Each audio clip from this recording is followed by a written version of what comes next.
Welcome to Todd Talk. Today I want to talk about double achievements. Todd Talk is brought to you by Liar and Liar. We tell the truth. So what's a double achievement? When I came up with the idea for this, I had stumbled across a fact that I found pretty interesting, and so I dug in and found more examples of this fact. And so when I was thinking about this video, I was thinking about people who have done two great things in a single year. And it turns out it's more common than I thought. As an example, the Beatles released Rubber Soul, and they released the album Help in 1965. The Doors released their first album and the album Strange Days in the same year. Victor Fleming directed Gone with the Wind, which is a classic film that we're talking about still almost 100 years later. That same year, he also directed another classic, Wizard of Oz. Another director, Mel Brooks, directed Young Frankenstein, which is a classic comedy, and that same year he directed Blazing Saddles. You know, lots of people make great things, but to make two really great things in a single year is just impressive to me for some reason.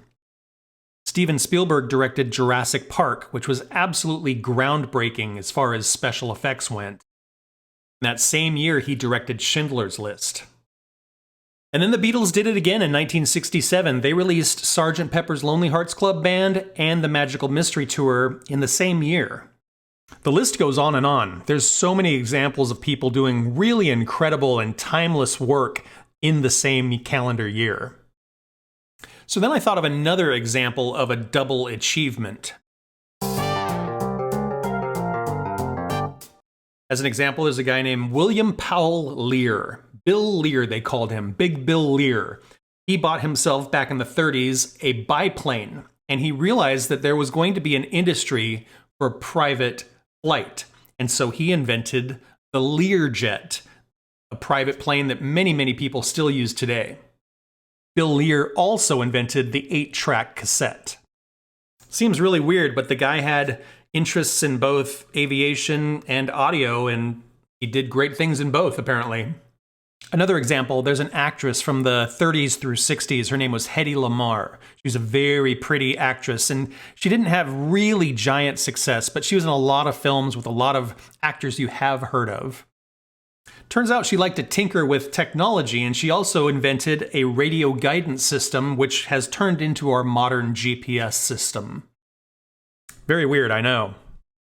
Another example, there's a guy named William Marston, and William Marston was a psychologist who invented the polygraph, the lie detector test. And somewhere along the line, William Marston also wrote the first Wonder Woman story. So the guy who invented the lie detector also invented Wonder Woman. There's one example I found that falls into both categories. It is both two achievements that happened within a single year and two very different achievements by the same people. So this example is about two men. One of them was from Dallas, the other one from Boston. They both finished university, were hoping to become professors, and they both moved to New York. They met in New York in the 1920s, and shortly thereafter, the Great Depression happened. Neither was able to find really meaningful work, but they became friends, sort of helped each other out during this time. And once the economic situation sort of improved, the pair were able to buy a pretty large warehouse. The warehouse had been used as a homeless shelter, a makeshift school, and a soup kitchen. Neither of the men could find work in the education field, and so they decided to open a bookstore. They cut this massive space in half, and the front of it they opened to the public as a bookstore and a place for people to educate themselves.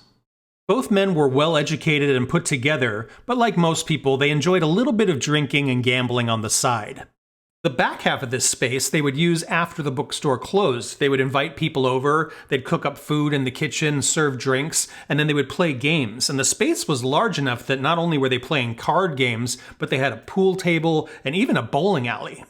Once Prohibition was lifted, they actually got a liquor license, and they opened it as a proper business. And then these two businesses expanded. And the two men, Dave Barnes and Buster Noble, invented in the same year Barnes & Noble and Dave & Buster's. And that's the only example I can find of a double achievement in both categories. And that last one was totally not real.